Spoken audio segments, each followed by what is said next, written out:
Hello everybody, good afternoon and welcome to the United Stand. This is your latest Manchester United news, and as Manchester United scramble desperately to secure the Wout Weghorst deal so that he can play in the Manchester derby, it also symbolises, as a fantastic article comes out from James Ducker in the Telegraph about Manchester United facing a restricted summer transfer budget. Even if we get billionaire new owners, Manchester United and Erik ten Hag face a restricted summer budget where he could have to sell to buy, or even worse, have to choose between going for a top striker and a top midfielder, because the club would not be able to buy both under new UEFA financial restrictions, which the Glazers will have inflicted on the fans, on Ten Hag and on the new owners. Massive story from James Ducker. We'll be talking about that.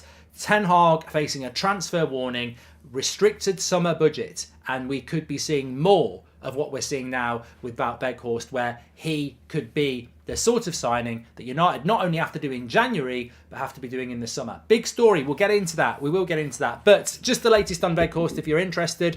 Manchester United are desperately trying to get that deal over the line so that he is involved in the game on Saturday, the Manchester derby, of which we'll be previewing at 7 o'clock. 7 o'clock live tonight, we'll be previewing that massive Manchester derby. But let's get into this massive story.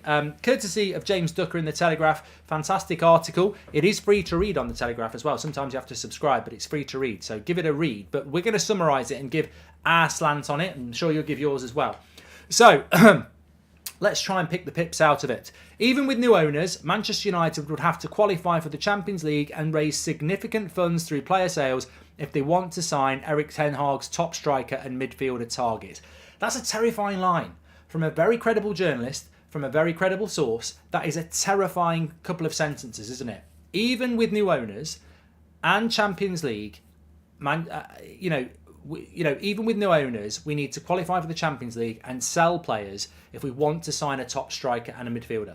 That is terrifying. People think that these new owners are going to walk in and go, there's a couple of billion, go and build your super team. But we can't. We actually can't do it, because in the cold, harsh light of day, and I said this on Twitter earlier, getting rid of the Glazers, we will still feel the pain of the Glazers and their yes men for years to come. It will take time. I don't think it will take as long as it will take to build a new stadium, but we are not going to get fairy godmother coming in the summer and going, there's Mbappe, there's Bellingham, there's Kimmich, there's, let's go and get a top-class centre-back as well. We're not going to be able to do it, and it's a very big eye-opener that I think some people think we're going to win the league, we're going to get these players in, and everything's going to be fine. And you look at other clubs who are better run than us, and they might be fine. It doesn't matter whether you've got the money, it's whether you can spend the money. With UEFA's new financial sustainability regulations, as well as 307 million owed in transfer fee instalments, Erik ten Hag may have to choose between a top striker and a midfielder signing. I mean, I wouldn't mind if this was coming in from the Daily Star or something like that. This is coming from James Ducker in the Telegraph. Man United owe £307 million in transfer fee instalments, and he may have to choose between a top striker and a midfielder. Also, if Manchester United don't qualify for the Champions League next season, they will be under even more pressure to sell players in order for Erik ten Hag to further strengthen his squad. It's a reality check, says Stephen in the live chat. Welcome to the Members Club, Kyle. It is a reality check. Afternoon, thank you for the ongoing hard work. The sooner the Glazers and their cronies go, the better. The damage to our club is unbelievable, says Pauline. And I think it's this, there will be this legacy damage to the football club. Without a shadow of a doubt, there will be a legacy damage to the football club. And I think James Ducker has obviously spoken to people, and they've had this information come through. Look, UEFA financial regulations, I can't cut through these. I cannot. But basically, what's going to happen is they're going to bring in this new rule where no club can have transfer fees and wages over 70% of the revenue of the football club. So effectively, Manchester United's forecasted revenue this season, according to the article with James Ducker, is around £600 million. So 70% of that would effectively be, 420 million? I think I've done quick maths there. 70% of 600 million. No, I'm completely wrong. No, I'm not. 180 million would be 30%. So 30%... 420 million. About 400 million would be what we could spend on transfers and wages, which at the moment I think we're spending. So yeah, your limit's about your limit will be 70%. We currently spend about 86%. So we've got to reduce wages and we've got to reduce transfers to comply. We're screwed. We're screwed by what we've done for the last 10 years, basically. We are absolutely screwed. And a new owner can come in and say, yeah, but we've got the money to go and buy Kylian Mbappe. And the regulations will say, you're already spending 86% of your revenue on wages. That needs to come down by 16%. You cannot buy Kylian Mbappe because that will take you that will take your transfer and transfer fees higher. You've got to bring it down lower. So you can't do that. So Manchester United are in a very, very, very big issue in the next couple of years. And new owners are going to struggle. Which is why James Ducker is saying, United need the Champions League. They need the Champions League because it's more money than the Europa League. There's also potential for Manchester United to lose money. If we don't qualify for the Champions League this year, then there's a reduction on the Adidas deal by 22 million or 26 million. So that's why the Champions League is important. It boosts your revenue up, and we need the revenue to go up so that the wages and the transfers, that percentage goes down. I mean, if we were earning $1 billion a year and we were spending 400 million on wages and transfers, that's 40%. But we're earning 600 million a year and we're spending about God knows what on fees and everything like that. And we owe 300 million pounds in transfer fees as well. So it's very, very difficult for Manchester United to be active in this summer transfer window, even if they get new owners in. And I think this will be a big wake-up call to every United fan that this January transfer window, which is the Glazers, it is Murta, it is Arnold, they've created this monster. But we'll be feeling the pain and the bite of that monster even next summer. It's a very, very clear wake-up call that new owners doesn't mean splash the cash everywhere in the summer. We simply can't do it. This FIFA regulation that's going to come in, and apparently it's FFP, financial fair play with teeth, is going to hurt us. We have got to get our transfer fees and we have got to get our wages down. But when you owe £307 million in transfer instalments, it's very difficult to do, isn't it? We need to spend a lot of money to clear debts, transfer fees and everything so we can get ourselves in a position where we can buy players. And ultimately, yet again, this could be something that makes you sit there in the summer and say, we're fighting for 5th again, we're fighting for 4th again.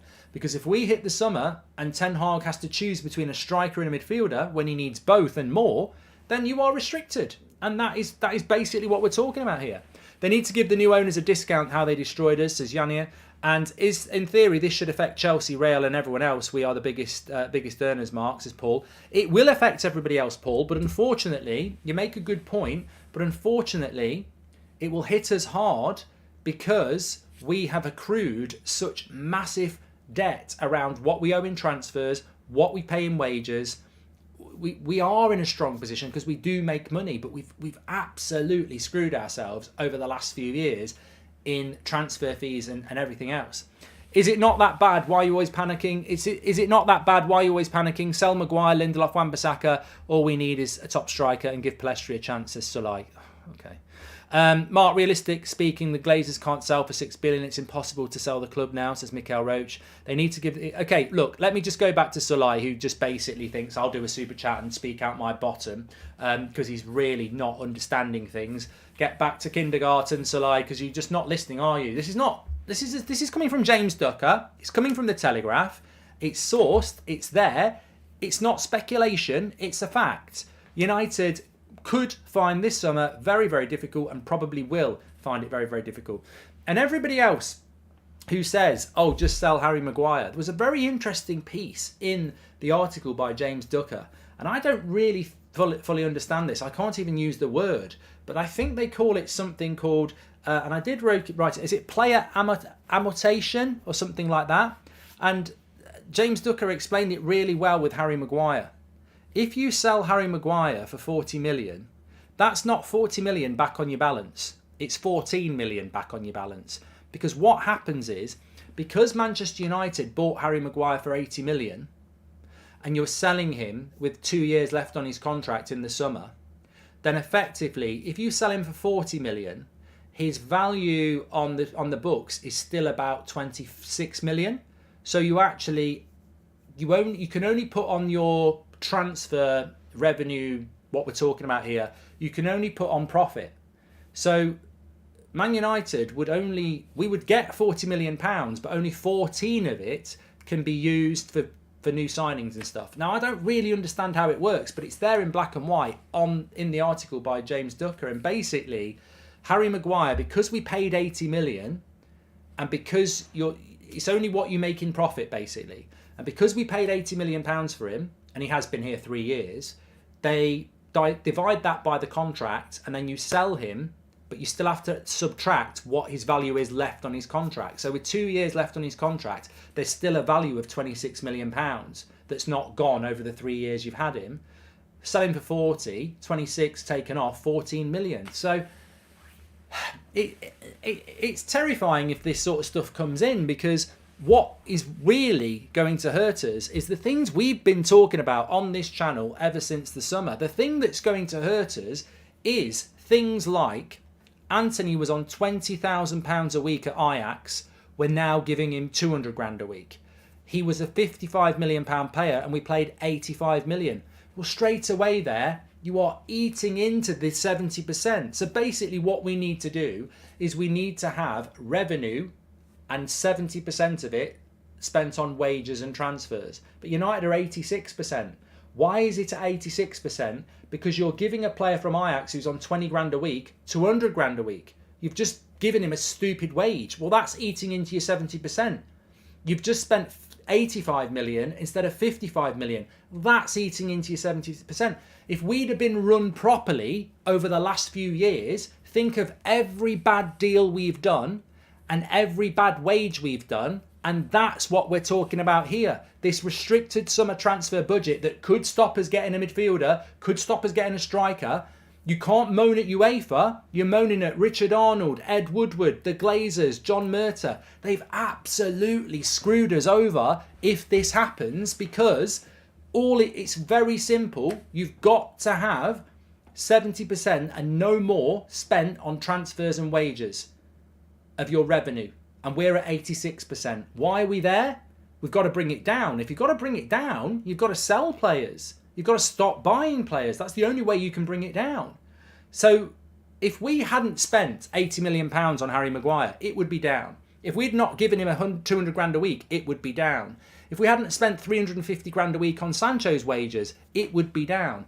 Ronaldo, Di Maria, Pogba, Sanchez, Anthony, even spending over on Martinez by 10 million. You know, we are the masters of our own downfall here. And if this kicks in, like James Ducker's article says, we've only got ourselves to blame. But ultimately, who is the victim? The victim is you, the fans, Eric Ten Hag, and the players, because they're building something. But if we hit the ceiling because of mistakes of the past, it does seem very, very unfair. And this is why we need, I personally think if new owners come in, and you put your hands up and you say, look, we've been ran completely terribly for the last 10 years. Is it not enough that the club's not won a Premier League title for 10 years or a Champions League for 10 years? Can we not have a reset? I mean, that would be great, but we're not going to get it, are we? This may be silly, but can the debt incurred to date be incorporated in the sale, added to player sales in the summer and help soften the blows, is Keifel. Flynn says scaremongering bridge. Flynn, I mean, you're very lucky I can't just block you, because I can't be arsed with people who don't want to read credible stuff and don't want to open their mind to it. You know, I didn't even know about this until an hour ago. And then I read it and I read it again and I made a phone call and I went through it and I thought, no, we'll do a video on this because we have been talking about this for a long time. And for some reason, some people in our fan base are walking around with their head in the clouds thinking we're going to win the league, we're going to win the Carabao Cup, we're going to win the Europa League, we're going to win the FA Cup, and then we're going to buy £500 million worth of talent in the summer, and then we're going to win the league again, and then we're going to win the Champions League. And those people, I don't know, I just don't know where their head is. It's up their ass or it's in the clouds. I don't get it. Do you not understand the financial situation Manchester United are in? We are desperately trying to fly a guy over from Turkey to Manchester to get him to play in the Manchester derby. It's Wout Weghorst from Besiktas on loan, and they're desperately trying to get him over. Does that not tell you that we haven't got any bloody money now?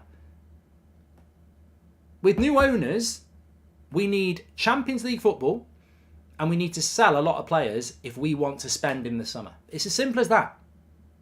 And you can believe it or you can disagree with it. But I'm telling you, read the article. It's very well constructed. Any idiot can understand it. And effectively, United have to get their revenue, not their revenue down, we want that to go up. Manchester United have to get their spend on wages and transfers down from the mid 80% comparable to revenue down to 70%. Now, if I said to you, you've got to get your weekly spend on food down from 85% of your wages to 70%, you're not going to do that by going down to Sainsbury's and treating yourself. You're going to have to cut back. And that is basically what's going to happen. So it doesn't matter. A new owner doesn't improve your revenue. This is all about revenue against spend on wages and transfers. A new owner who's worth billions cannot increase the revenue just by buying the club. So United have got a lot of work to do. I think in the long term, we'll be fine. In the long term, I think revenue can go up more. And I think we can bring wages down. But in the short term, and we're talking about the short term, the definitive line that you need to take notice of is this. Even with new owners, Manchester United would have to qualify for the Champions League and raise significant funds through player sales if they want to sign a top striker and a midfielder. And that, my friends, is what we're talking about here. It doesn't matter how rich the new owners are. We will have to do those things if we want to bring players in. Now, the summer after, we might be fine. The summer after that, we might be fine. But this summer is looking difficult. If we clear our debts, then we have lower outgoings for interest payments. So wouldn't that massively improve the 86%? No, Luke, you're on the wrong street. You're on the wrong street. You're talking about debt. We're talking about revenue against spend on transfer and wages. Manchester United spend hundreds of millions of pounds every year on wages.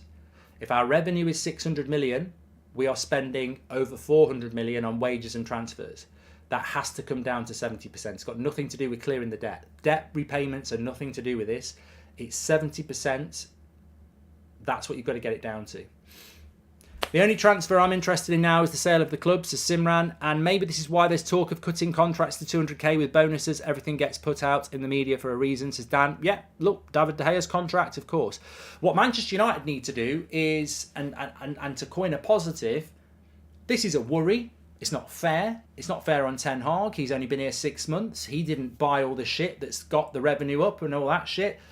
But what United need to do is hit the problem head on. The sooner we get new owners in who employ people who know what they're doing, the quicker we can solve this. But at the moment, this is a problem. I would liken it to a problem such as the stadium. It's been allowed to rust and rot, and now it's going to cost a lot more and take a lot more time than it would have done if we'd just done it 10 years ago. But the Glazers left it and everyone else left it, and now it needs a lot of work and a lot of time. I would say the same about this, what we're talking about. It's going to take a bit of time to sort it out, but if we get new owners in and competent people in, we can sort it out and it won't happen again. And of course, it is applicable to other clubs. So if other clubs find loopholes, then we can find loopholes. But the reality is, everybody's signed up to this and everybody knows it's coming. The new owners might offer a sponsorship deal to increase revenue, a la City, says Liam. Well, Liam, you're a genius. You're an absolute genius, Liam, here, because I read something today and I'm going to say it publicly. I don't care, and some people will disagree and some people will agree. But I read an article today and it was something along the lines of, for the second year in a row, Manchester City are making more revenue than any other club in football, including Real Madrid. And I sat there and I went, you know what? Yesterday, one of the lads on the United stand said, we're going to get someone from a Man City channel to come on and talk about the match. And they sent me a link. And I went to it and I looked at the channel and they're getting about as much views as a Swindon Town fan channel. And they're one of the biggest. And I read that today about revenue and I went, how are Manchester... Syria, I'm not pissing about. This is facts. You know, they don't have very big fan channels. They don't have very big anything. They might do in the future, but they don't now. So it leads on. How are Man City making more revenue than Man United and Real Madrid when they don't have anywhere near the fans? What? Why are people not waking up to the fact that everybody's known for years? The way they're making their revenue doesn't make sense. How are they making such massive revenue when they don't have a massive fan base like Barcelona or Real Madrid or Manchester United? How do they do it? And we keep getting these articles coming out every year. Oh, Man City, they're making all this revenue. How are they doing it though? How are they doing it? You know what it's like? Goldbridge and his analogy, yeah? You run a city centre pub right in the middle of it. It's busy. Christmas markets, after work parties, revenue. You read an email, old John's pub in the middle of nowhere where nobody lives, nobody uses it, is making more revenue than you. It doesn't make sense. I've got all the footfall. I work in the city centre. The prices are good. We're always full. We're always we're making money. I've been to John's pub in the middle of nowhere. There's no one ever there, but he's making more revenue than me. How is he doing it? And that is a perfect analogy, because that is exactly what I think about this City thing. How are they making all this revenue when they don't have the volume of customers that other big clubs have? It doesn't make sense.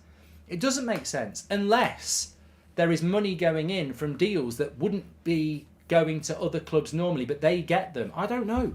I mean, look, I'm not saying that the deals they get are corrupt. I'm not saying that. But the deals, it's not proportionate to what their actual reach is. The Glazers have screwed us over for the last 17 years, and it's finally caught us up, and now the world understands why we want them gone, says Tony. Let's have a look. Thanks for the information you provide for us, Mark. What is your opinion and view on United's future in the next coming years if the UEFA thing goes through, says Birch. Look, all I would say about what we've been talking about is that some people will not believe it. And that's why I think it's a great article to read from James Ducker, because he's a good journalist for a good outlet and he's close to Manchester United and it's well sourced. Manchester City a slice, says Carl. We've had this sort of stuff before, but we can't ignore it. If we don't get Champions League football, we're in trouble in the summer, because we're not going to... Man United need to... What we need to do between now and the summer is make money. We need to go deep in tournaments. We need to qualify for the Champions League. That's step one. That'll make us some money, and it will stop the Adidas money dropping. Because remember, 2 years out of the Champions League, Adidas get a 25% reduction on their yearly fee. So we'll lose. If we don't get in the Champions League, we're going to lose money from Adidas. We'll lose money from not qualifying. So first things first, make money, increase revenue. Well, you can, get a new sponsorship deal. That would help. But first of all, what can you do on the pitch? Champions League, increased revenue. Winning trophies, increased revenue. Champions League, Adidas don't drop their fee. So we can do those things. They're imperative. That helps us. Second thing, we've got to sell, and we've got to sell as high as we can. So you've got to sell Wan-Bissaka for 25 million. You've got to sell Fred for 20 million. You've got to sell Maguire for 40 million. You might want to sell somebody else. But ultimately, even if you do that, you're probably only raising the money to buy a striker and a midfielder. So can you still get a centre-back in? It's difficult. It's going to be very difficult. And the problem with it is, it will hit us hard this summer because these regulations are coming in this summer. They're gradual. I think you've got 3 years to bring it down to 70%, but you've got to start doing it. So United,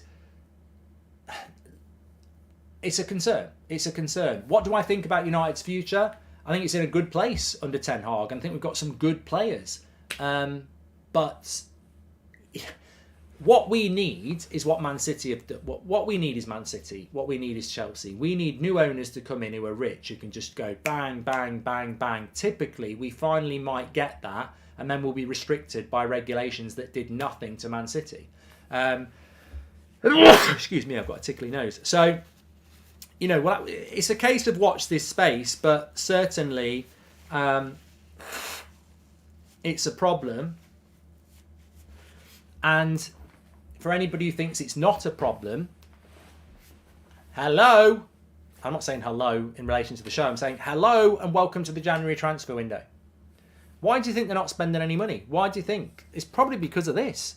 If turnover's 600 million and allow 70% on wages and transfers, that's 420 million. In 2022, we spent 200 million on wages, allowing 220 million on transfers. This will affect all clubs equally. Rory, you're completely wrong. You are completely wrong. Don't listen to what Rory's saying now. I know for a fact you're wrong, Rory. Our wage bill is not £200 million. It's definitely 100% in excess of. I'm just going to type it in now. You're wrong, Rory. I'm afraid, and you know we've got to be very careful about misspreading information. Let's have a look.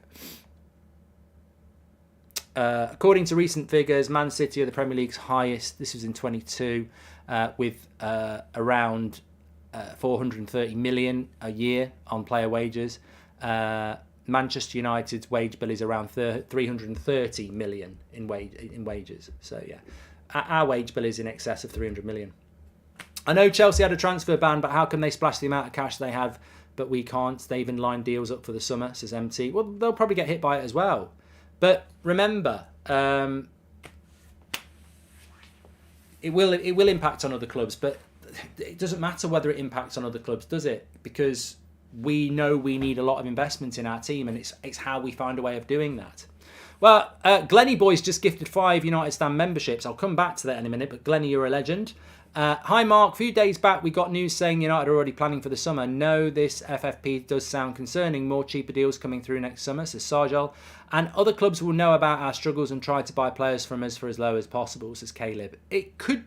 Look, at the end of the day, we're not Mystic Meg. You know, is Mystic Meg still alive? Anyone remember Mystic Meg? We haven't got a crystal ball. We don't know what the future holds. And all we know is Man United is a badly run football club.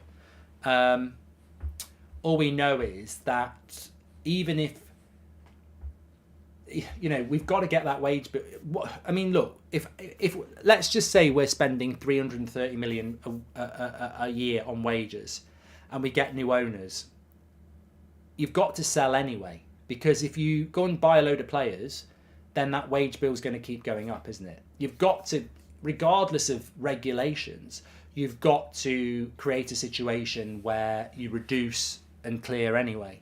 So, you know, that's got to happen. There's got to be some hard conversations in the summer. And to do that, I think you've got to have very competent negotiators, recruitment, director of football, sporting director, whatever. And we don't have that either. So I don't envisage a situation, unfortunately, where we get new owners in March and, you know, we're ready to hit the ground running in the summer. I don't. I've said it before, I wouldn't be surprised if Richard Arnold stays as the CEO, if John Murtagh stays as the director of football. And that, for me, will be the two biggest mistakes the new owners make straight away. And not because I don't like Richard Arnold or John Murtagh. I don't think they've done a very good job. But I just think that it's glaringly obvious. It's like when you buy a club and you inherit an underperforming manager. You sack them and you bring a new one in. Well, it's different. You're buying Manchester United and you're inheriting a good manager, but you are also inheriting a very badly run football club around recruitment. And, you know, it's there. It's there. You know, we've just been talking about it. So I think the first thing I would do is, if I was buying this football club, is that, you know, you don't buy the club in March and you've not done anything for 3 months. It's the middle of January. If I was buying the football club, the way Newcastle did it was fantastic. Whether people like it or not, they've got the right people in control of that football club, and they've brought in the right manager, they've brought in the right director of football, you know, the structure, and they had that plan from very, very early on. And I think that whoever's buying Manchester United from now should be having conversations about, would you be interested in being our director of football? You know, I would be doing that right now, because people will say, we've got to buy a striker and we've got to buy a midfielder in the summer. And we have, of course we have. But we've also got to sell a lot of players. We've also got to buy more than a midfielder and a striker. We've also got to, sort a few contracts out. There's a lot of young players that we need to loan. There's some loanees coming back. There's a huge amount of work there. And I want that to be managed by somebody competent. So I would be looking to do that. Kane, Ramos, Osman, who are you going for in the summer? Osman for me, Kane. Mark, would you be in favour of renaming Old Trafford to bring in extra revenue, says Paul? Well, no, I wouldn't. I wouldn't. You know what? I wouldn't, because I think that's just selling your soul. Really. I'd be very upset if we had to do that to raise revenue. But Man United's revenue will go up. There are so many ways, even I could make Man United's revenue go up massively. If our revenue is 600 million, I think I could take that up to 800 million in 3 years, because there's just so many opportunities out there. And people will go, you're talking out your arse. No, I'm not talking out my arse. The revenue of Man United will go up massively over the next few years. And one of the key components and reasons for that is because of what we've seen in recent weeks and months with the team and the manager. There is so much positivity around Manchester United. I know quite a few people in America, got quite a few contacts in America, and I would say in the last 10 years Man United have lost a huge market in America. Teams such as Chelsea, Liverpool, Arsenal, even Manchester City are eating into that American market, and it's changed, and Man United have started to lose that market for which they were always quite big. The reason they've lost it is because we're not successful, we're not good to watch. Loyalty was making international fans stay with Manchester United, not entertainment. That's suddenly changing, and it's only in its early days. There is so much expansion for Manchester United, and with expansion comes revenue. The City Group allows Man City to pool investment from other clubs and claim it as their own. That's what La Liga president was complaining about, says Robin. Thank you very much for that. Neil has gifted 5 United Stand memberships. What a legend Neil is. Thank you very much. But you know what? Someone explain it to me. I don't know how Manchester City make more revenue than Real Madrid and Manchester United, and yet their customer base is tiny compared to ours. It doesn't make sense. And I go back to that pub. You're running a city centre pub that's busy every night, and then some little pub in the back arse of nowhere that never has any customers is announcing more revenue than you. How is that happening? How is that happening? And I'm sorry, there's a lot of invisible Man City fans out there. If they think that, I've heard Man City fans say, we have got a huge global fan base. Well, where is it? Where is it? And if you've got, and I know it's only a tiny thing, but if you've got such a huge global fan base, why are your fan outlets, whether it's Twitter accounts, YouTube channels, why are they so small comparable to even Aston Villa? Where are these fans? Are they scared to say they're a Man City fan? The truth is, Man City are a club on the up. It's very, very well run. It's a success story. They've got a great manager and they've got some great players. They might beat us on Saturday. That's not what we're talking about. Everyone knows Man City are a fantastic football club and they've been built very, very well. But you haven't got the customer base that we've got or Real Madrid's got, and yet you're making more money. That doesn't make sense. It doesn't make sense. But it's allowed to happen. And, I would love somebody to explain it to me. Maybe I'm missing something. I do miss things. I'm a bit like Timo Werner at times, but I can't understand how you can make more revenue than a club like Real Madrid when you don't have anywhere near the customer base. And the only way that can happen is if you're getting deals in that are inflated compared to what you should be getting. And if that's happening, why are people inflating what they're giving Man City? What's the motivation to overpay on a sponsorship deal? It's like paying 2 million for a 1 million house. Why would you do that? What's the benefit? What's going on behind that? I don't know. My bad Mark was using a dodgy site, had a look at annual accounts to the 30th of June and wages were 384 million. You should check them out as it references the new 70% regulation. Yeah, Rory, so basically, just to summarise this, because, you can get lost in this. Every football club, including United, will have to bring back their 70%, will have to have their revenue at a certain amount, and only 70% of that revenue can be spent on transfers and wages. Currently, United's revenue is about 600 million, and we spend 350 million on wages, and that doesn't include transfer fees. So you can see we're going way over what we need to. I think we're currently I think we're currently spending about 85% of our revenue on wages and transfers. That's got to come down to 70%. So how do you keep buying players when revenue could come down this year if we're not in the Champions League, and 85% could go up? The fear is that when United need to bring that transfer 85% down, it could actually go up if our revenue goes down because we're not in the Champions League. So it's a concern. It's a concern, of course it is, and it's not fair on the fans and it's not fair on the manager, but it's the situation, and unfortunately, even new owners can't do anything about that. They'll find a way. They will find a way, but it won't be able to happen straight away. So it could be more pain in the short term, but the long term message is the sooner you get the Glazers and all these yes men around them out, at least hopefully we can then start to sort this out, because we've got the foundations for a very successful football club. Our revenue is very, very good. I mean, look, you can do it, I can do it. If United make £600 million a year, you've got to get that wage bill down to about what Rory says. You've got to get that wage bill down to 250 million a year. And then, that's less than 50%. And then that gives you a good chunk to spend on transfers. It's just a badly run football club, because the Glazers only ever cared about dividends, and they just, it's the badly run football club that could be run very well. And you know what United are like, actually? Here's another analogy. Robin says, you missed my super chat explaining City, Mark. I will find it, Robin. Thank you very much. But you know what United are, basically, in the simplest analogy in the world? Manchester United, in our current state, and it's representative of Old Trafford as well, but it's the same as what we've been talking about for the last half an hour. United basically are like a listed, a mansion that everybody loved, and everyone visited, and the atmosphere, everything like that. It's just been left to decay. That's what's happened, and it can go back to former glories, but it's going to take time and money to get us back there. I admire Eric Ten Hag having to deal with this, says Charlie. Let's just have a look at what Robin said. The City Group allows Man City to pool investment. Oh, no, we read that. We did read that, Robin. We did read that.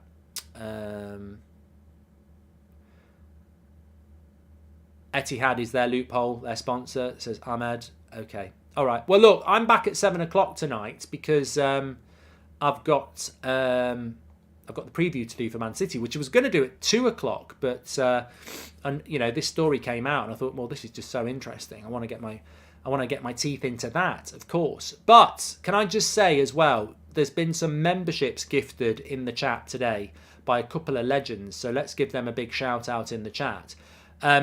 The relevance of being a member of the United Stand community is that you have your badge next to your name, like Nishant has, and ZM has, and Jeff Evans has, and they can now watch a video I've just put up on the members section. So if you support the channel, thank you very much. You're a member, click the join button, but you get your badge next to your name, which changes each month. But also we upload weekly content, which is exclusive extra content. So I've been promising this for the last 24 hours. It's just gone live. You can go and watch it. 10-minute video where I compare Wout Weghorst with Ronaldo, Martial, Tony and Haaland. Deep diving into stats such as pressures, aerial duels, passing, pass accuracy, goal conversion, successful defensive actions. Really interesting 10 minutes to get a good idea. And we've used the last calendar year because obviously Weghorst was in Burnley for half of the season. Ronaldo was good for half of last season. Tony's been in the Premier League the last year. Haaland's been in the Premier League for half a year and was in Dortmund. And Martial is our striker. So it's really interesting to compare those 5 players, all different stories, and see what Weghorst's strengths, weaknesses are, and potential what he'll be in a United shirt. So if you are a member, check it out. Click the join button. It's there for you to go and watch at your pleasure. And thanks everyone for supporting. Mark, can we pull a lever, says Mikael Roach. Yeah, we need to pull a lever like, we need Apple to buy us, and then Apple say, we're going to put our name on your shirt, we're going to build a stadium, and there's £1 billion a year, and then our revenue goes up to £1 billion a year. That's the sort of thing we need. You'd never bloody get away with it, but yeah, We need some ridiculously ridiculous. We need a sponsorship deal for about £500 million a month from Twitter. And everyone will go, that's completely not fair. But we need to boost our revenue very, very quickly. I am doing a watch along at 8 o'clock tonight. I'm doing Chelsea Fulham tonight, so we're 7 o'clock at United Stand for the preview for Man City and United, which I'm looking forward to. Thanks everyone for tuning in. I like those sort of videos. I like the technical way. I like the deep conversation about the way the football club is being run and the future. It's not always about, I don't like Anthony, I like Palestri. Those conversations have their place, but I'm very interested in the actual layers of this football club and where it's heading. And I think some people just think we're going to get a new owner and everything's going to be fine, and quite clearly it's not. It might be more pain before we get some gain. Don't forget to check the members video out. I'll see you at 7 o'clock. Thanks everyone.